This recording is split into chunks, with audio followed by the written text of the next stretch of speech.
ஹாய்ங்க. இன்னைக்கு பேக்கரியில விக்கிற கோக்னட் பன்லாம் யாருக்கு ரொம்ப பிடிக்கும்? எனக்கு ரொம்ப பிடிக்குங்க.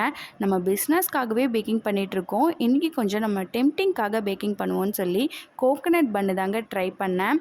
இந்த டோவை எவ்வளோ சாஃப்ட்டா பிசைறீங்களோ, அவ்வளோ ஃப்ளஃபியான உங்களுக்கு கோகனட் பன் கண்டிப்பா கிடைக்குங்க. இதுக்கு நீங்க டோவ டைம் எடுத்து ஒரு 10 மினிட்ஸ் நல்லா சாஃப்ட்டா பிசைஞ்சு எடுத்துக்கோங்க. இதோடைய மெஷர்மெண்ட் எல்லாமே வீடியோலயே போட்டிருக்கேன். நீங்க அத பார்த்து பண்ணிக்கலாம். நல்லா பிசைஞ்சதுக்கப்புறமா 1 ஹவர் ப்ரூஃபிங்காக விட்டுருங்க. மீன்வைல் இந்த சைடு நீங்கள் உள்ளே வைக்கிற ஸ்டஃபிங்ஸும் ரெடி பண்ணிக்கலாம். துருவின கோகனட்டும் நிறைய டூட்டி ஃப்ரூட்டியும் போட்டுக்கோங்க. சுகர் தேவையான அளவு போட்டுட்டு இது எல்லாத்தையும் மிக்ஸ் பண்ணி எடுத்து வச்சுக்கோங்க. இப்போ டோ நல்லா ப்ரூஃபிங் ஆனதுக்கப்புறமா நீங்கள் 2 டோவாக பிரித்து எடுத்துக்கோங்க. நல்லா ரோல் பண்ணிக்கோங்க. ரெடி பண்ணி வச்சுருக்க கோகனட் ஸ்டஃபிங்கை நல்லா ஈவனாக ஸ்ப்ரெட் பண்ணிவிட்டு மேலேயும் இதே மாதிரியே டோவை வச்சுட்டு நல்லா சீல் பண்ணி வச்சுக்கோங்க. இதை 180 டிகிரி செல்சியஸில் 25 மினிட்ஸ் பேக் பண்ணி எடுத்திங்கன்னா பேக்கரி ஸ்டைலில் கோகனட் பன் ரெடிங்க. நான் 30 மினிட்ஸ் பேக் பண்ணதுனால கொஞ்சம் ஹார்ட் ஆயிடுச்சு. ஆனால் டேஸ்ட் சூப்பராக இருந்துச்சு. ட்ரை பண்ணி பாருங்கள்.